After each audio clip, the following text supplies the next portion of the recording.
انہوں نے اپنی ماں فاطمہ الزہرا کو دیکھا تھا کہ ایک سجدے میں صبح کر دے رہی ہے، 5 وقت کی نماز ہے، عشاء کی نماز پڑھنے کے بعد نفل کے لیے کھڑی ہوئی فاطمہ الزہرا ایک سجدے میں سحر ہو جاتی ہے۔ طویل سجدہ کرنے والی ماں، طویل سجدہ کرنے والا باپ لاجواب، ماں لاجواب، تو اللہ نے بیٹا حسن حسین جیسا لاجواب عطا فرمایا کہ ماں کا سجدہ عشاء سے لے کے صبح تک کا تھا، اور بیٹا کا سجدہ وہ کربلا میں سجدہ کیا، سر جھکایا، اب میدان محشر میں وہ سر اٹھائے گا، نانا کے غلاموں کی بخشش کروا۔ اس لئے اے میری قوم، اگر چاہتے ہو تو کہ میرا بچہ نیک بنے، میرا بچہ بہادر بنے، میرا بچہ خیر بنے، میرا بچہ جد و جہد کرنے والا بنے، تو آپ مسلم بنے، آپ درپور بنے، آپ خود علم کا چراغ اپنے سینے میں جلائے، آپ خود کتابوں سے تعلق رکھیے، اپنے بچوں کو اپنے سے قابل بنائیے۔ ایک ہی درجہ ہے اولاد اور والدین کا، دوسرے لوگ کبھی نہیں چاہتے کہ آپ سے کوئی دوسرا آگے بڑھ جائے، آپ ہمیشہ چاہتے ہیں کہ میرا دوست ہو وہ ہم سے ڈاؤن رہے، اب نہیں جائے۔ ایک ہستی ہے ماں باپ کی جو ہستی ہمیشہ چاہتی ہے میں اگر ایم اے کیا ہوں میرا بچہ پی ایچ ڈی کر لے، اگر میں نے پی ایچ ڈی کری ہے میرا بیٹا M A L L B کر لے، اگر میں نے پی ایچ ڈی کیا ہے تو میرا بیٹا پی ایچ ڈی 2-4 سبجیکٹ میں کر لے، میرا بیٹا کالج کا پروفیسر بن جائے، میرا بیٹا کورٹ کا بیرسٹر بن جائے، میرا بیٹا کورٹ کا جج بن جائے، اگر میں لائر بنا ہوں تو میرا بیٹا جج بن جائے۔ یہ ماں باپ ہے جو حسد سے نسیلہ پاک ہوتا ہے، یہ ماں باپ اپنے بال بچوں کو بلندی پہ دیکھنا چاہتے ہیں۔ اگر آپ چاہتے ہیں کہ میرا بیٹا کچھ کرے تو آپ ہمیشہ نہیں، آپ دماغ میں پلان ہی بنا ہے کہ میں سبزی بیچتا ہوں میرا بیٹا سبزی بیچے گا، میں گاڑی چلاتا ہوں میرا بیٹا گاڑی چلائے گا، میں بیل چلاتا ہوں میرا بیٹا بیل چلائے گا۔ نہیں، ہمیشہ پلان حالی رکھے کہ میں نے نہیں کہا مگر میں قسم کھاتا ہوں زمین بیچ کر اپنے بچوں کو پڑھاؤں گا، میں مکان بیچ کر اپنے بچوں کو پڑھاؤں گا۔ ہندوستان میں عزت کے ساتھ جینے کے لیے کسی نیتا کا تلوار نہیں چاٹنا ہے، کسی نیتا کا جھولا نہیں ڈھونا ہے، ایک ووٹ دینا ہے۔ الیکشن کا موقع آئے گا جا کر کے ایک ایماندار آدمی کو ووٹ دے دے، اس پارٹی میں بھی رمیش، اس پارٹی میں بھی رمیش، اس پارٹی میں رمیش، اس پارٹی میں امیش، تو رمیش کو تو ووٹ دینا ہے، چاہے جنتا دل میں دیں، چاہے کانگریس میں دیں، چاہے بھاجپا میں دیں، چاہے جے ڈی یو میں دیں، چاہے سوراج پارٹی میں دیں، جس میں بھی دینا رمیش کو تو ہی دینا ہے، جو آنیسٹ ہو، جو ایماندار ہو، جو ہمارا ویل ہو، جو ہمارا شبھ چنتک ہو، جانا ہے وہ دے دینا ہے۔ اس کے بعد ساری زندگی سیاست اور راجنیتی میں اپنے آپ کو بلا نہیں دینا، اپنے بال بچوں کو سفید کپڑا پہنا کے نیتا کا غلام نہیں بنا دینا ہے۔ یا نیتا جب تک جیتا ہے تب تک وہ مکھ منتری کی کرسی پر بیٹھا ہے، لیکن جس دن وہ ہار گیا بہار کا نتیش وہ ہرنوٹ جائے گا، ہندوستان کے مودی وہ گجرات جائیں گے، اتر پردیش کا فنڈی وہ گورکھناتھ نمبر جائے گا۔ الیکشن ہار گیا سڑک پہ آ گیا، لیکن اگر تیرا بیٹا ڈی ایم بن گیا 62 سال 60 سال تک وہ ڈسٹرکٹ کا مالک رہے گا۔ اگر تیرا بیٹا جج بن گیا وہ ریٹائر ایک کچہری کا جج رہے گا۔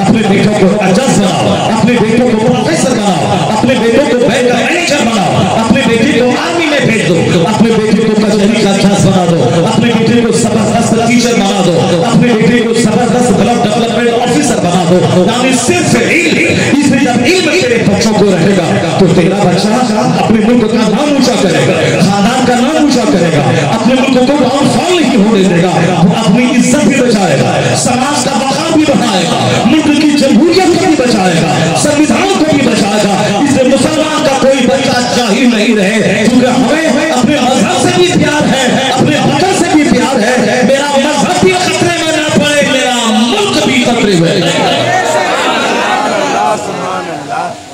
وہ دوسرے لوگ ہیں جو کہتے ہیں کہ میں پکا دیش بھکت ہوں اور امریکہ جاتے ہیں امریکہ کی غلامی کرتے ہیں، امریکہ کی تعریف کرتے ہوئے نہیں تھکتے ہیں۔ وہ تو ہم لوگ ہیں چاہے افریقہ جائیں چاہے لندن جائیں، اور ہم یہی بولتے ہیں کہ لندن لندن سے اچھا ہندوستان ہمارا، امریکہ سے اچھا ہندوستان ہمارا، چائنا سے اچھا ہندوستان ہمارا، دبئی سے اچھا ہندوستان ہمارا، یعنی ان سارے جہاں سے اچھا ہندوستان ہمارا، ہم بلبلے ہیں اس کی یہ گلستان۔ اس گلستان کو اجڑنے سے بچانا ہے تو اپنے بچوں کو علم سکھانا ہوگا۔ تم سبزی فروش ہو، تم سبزی بیچتے ہو، تم قسم کھالو کہ میں سبزی بیچتا ہوں، اگر میرا بیٹا سبزی نہیں بیچے گا، میرا بیٹا ڈاکٹر بنے گا، میرا بیٹا ماسٹر بنے گا، میرا بیٹا آرمی میں جائے گا، میرا بیٹا فورس صاحب، میرا بیٹا نیوی میں جائے گا، میرا بیٹا زبردست خطیب بنے گا، میرا بیٹا زبردست مسجد کا امام بنے گا، میرا بیٹا زبردست حافظ قرآن بنے گا، میرا بیٹا زبردست عالم دین بنے گا، میرا بیٹا زبردست رائٹر اور مصنف بنے گا۔ پلان بڑا بنائی، اب خود کو بڑا بنا کے رکھیے، اولاد آپ کی بڑی بن جائے گی، کیونکہ مولا علی ہمیشہ میدان جنگ میں جہاد کرتے تھے۔ خیبر کا قلعہ فتح کرنے والا مولا علی، میدان جنگ میں تلوار والا سر جس کو سلام کرنے کے لیے چھپا رہتا تھا وہ مولا علی، بحر تسلیم میں علی میدان میں سر چھپے رہتے ہیں تلواروں کے۔ اعلیٰ حضرت کہتے ہیں علی کو سلام کرنے کے لیے تلواروں کا سر میدان جنگ میں چھپا رہتا تھا۔ بہادروں کے سردار مولا علی، فاتح خیبر مولا علی، مشکل کشا مولا علی، وہ مولا علی، بہادروں کے امام مولا علی۔ ماں ایسی ہے ایک سجدے میں سحر کرنے والی فاطمہ الزہرا، جب ماں لاجواب اور باپ لاجواب تو بیٹا ایسا لاجواب ہوا، تاریخ رچنے والا حسن پیدا ہوا اور تاریخ کا رچیتا حسین پیدا ہوا۔